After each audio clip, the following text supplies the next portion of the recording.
All right, Bill Hargenrader here, author of the upcoming book, Love, Forgive, Never Give Up, here with the 33 Days of Love Challenge series. Bringing in an expert and author on love, Pam Vredevelt. Welcome to the series. Hey, good to see you, Bill.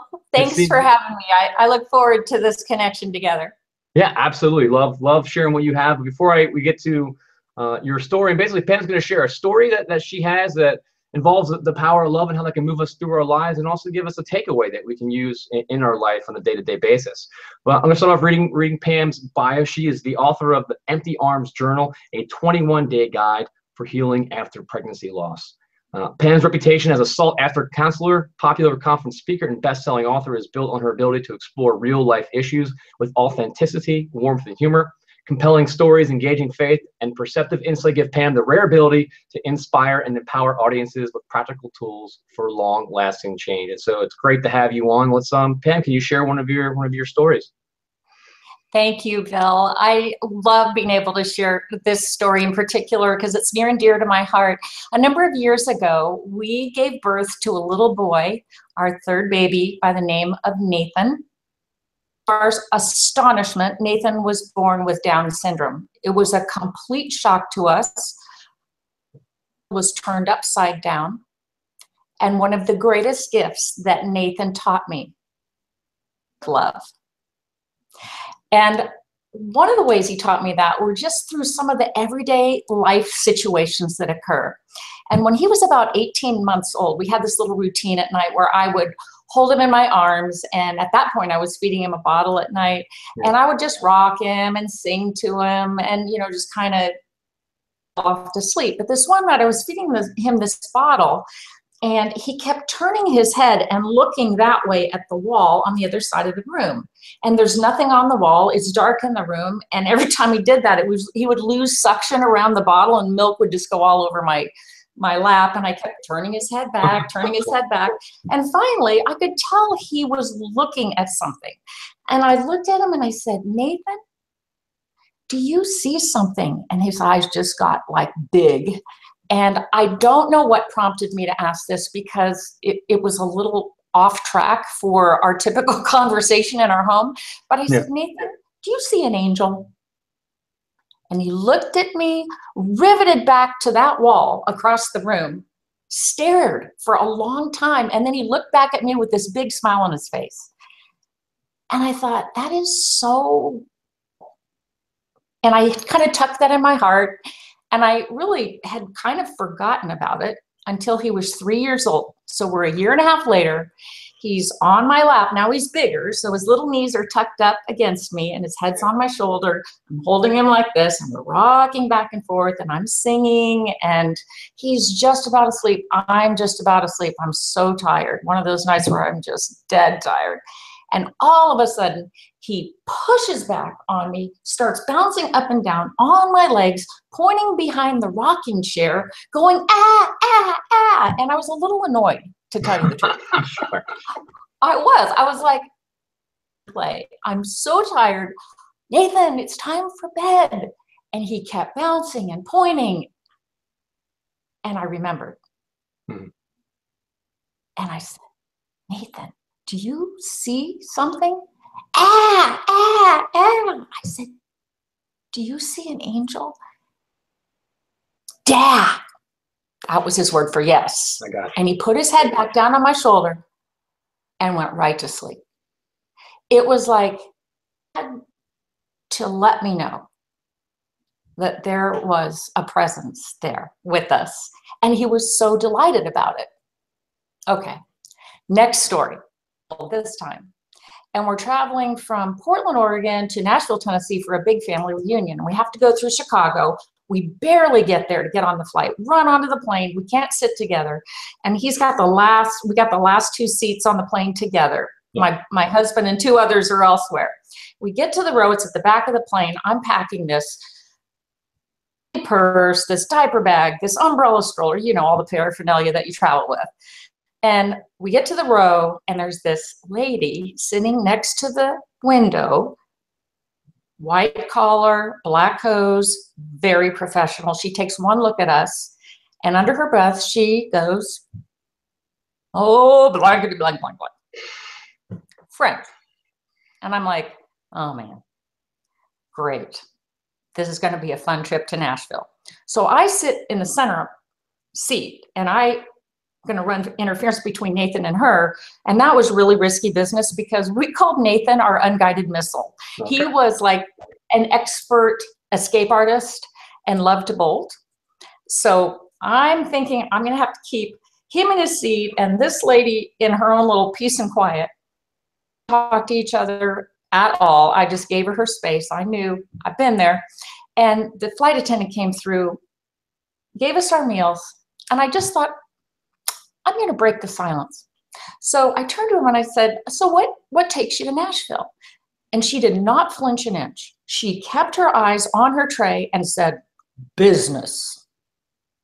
I'm a therapist. I read body language pretty well. Yeah. Yeah. But I was on vacation and I didn't care. Really, what kind of business are you in?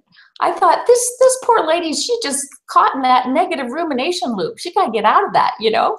Oh, yeah. She just kind of started telling me about the conferences she was going into, 16-hour days. She had 5 different hats she was wearing, and she was just burnt out, stressed out, maxed out. She didn't even want to get off that plane.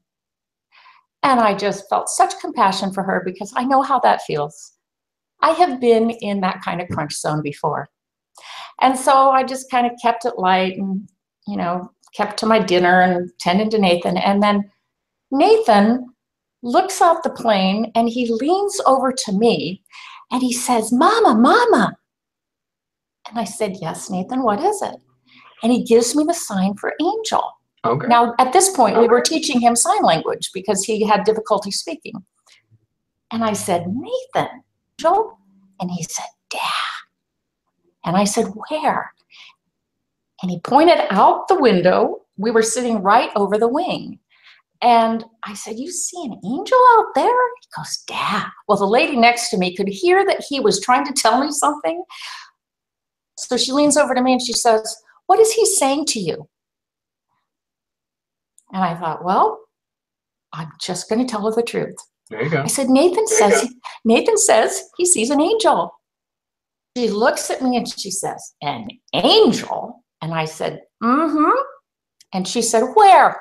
And I said, out there. And she turned and she looked out the window for the longest time. And I'm just kind of wondering where this was going to go. And she turned back to me and she had tears streaming down her face. And she said, God knew I needed that. Well, her tears created this compassion in my heart, and my eyes filled with tears, and all I had was wet wipes in my purse. So she pulls out a Kleenex from her purse and gives it to me. And I'm thinking, you know, an hour ago we were sitting here and there was this wall of ice between us. Here, like 2 women that are blubbering like best friends. Wow.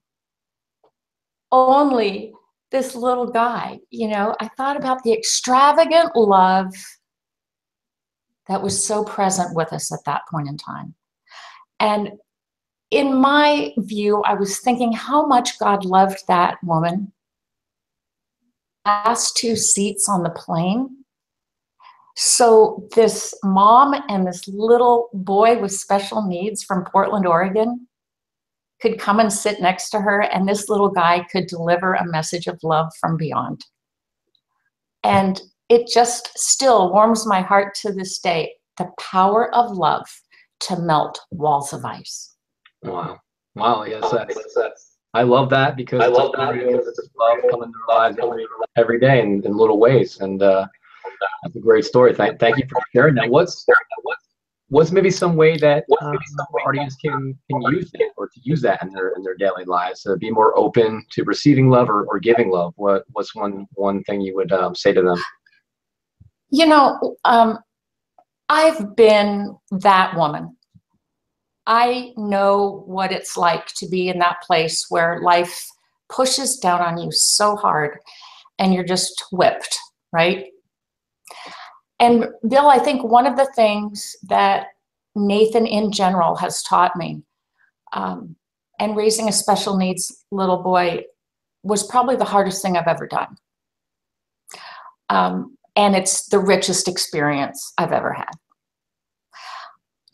But I think that what I've learned from just snippets of things like that is to ask myself when I'm in those places, what if this is a gift? What if there's a message of love that's hidden somewhere in this hard place that I am missing? Questions realign me inside. It doesn't change what's going on the outside, but it shifts my focus to look for the love. And one of the things I know as a therapist and kind of a brain, we have this wonderful ability to selectively screen. We can only look for one thing at a time, which means if I'm looking for love, I'm probably not ruminating on what's bad about all of this. That's awesome. I love that. One of my takeaways from Nathan in general. Yeah, so look for the love, and one of the ways to help focus you to look is to ask questions. What's the gift here? What is the message of love hidden here, and how can I find that? And then that's powerful. And the story was it was powerful story, in that you shared just the little moments in life, and those little moments add up over time. You never know where they're going to lead. And so that, I'm sure that woman on that plane needed that. You needed that. Nathan brought that. And hopefully our message today is gonna, for those who are watching, will have some impact for you. And go out there and look for the love. And Pam, we're gonna wrap this up. I'm sure we'll be interviewing you again in the future. But I just want to thank you for your time today. It's always good to be with you. Thanks for including me in this. I love your project. I think it's a wonderful focus, and God bless it. All right. Well, thank you so much, Pam. For everybody else, if you want to learn more about the upcoming book, Love, Forgive, Never Give Up, go to loveforgivenevergiveup.com, and we will see you on the next video. Thank you out there, and thanks, Pam. Goodbye. Bye-bye.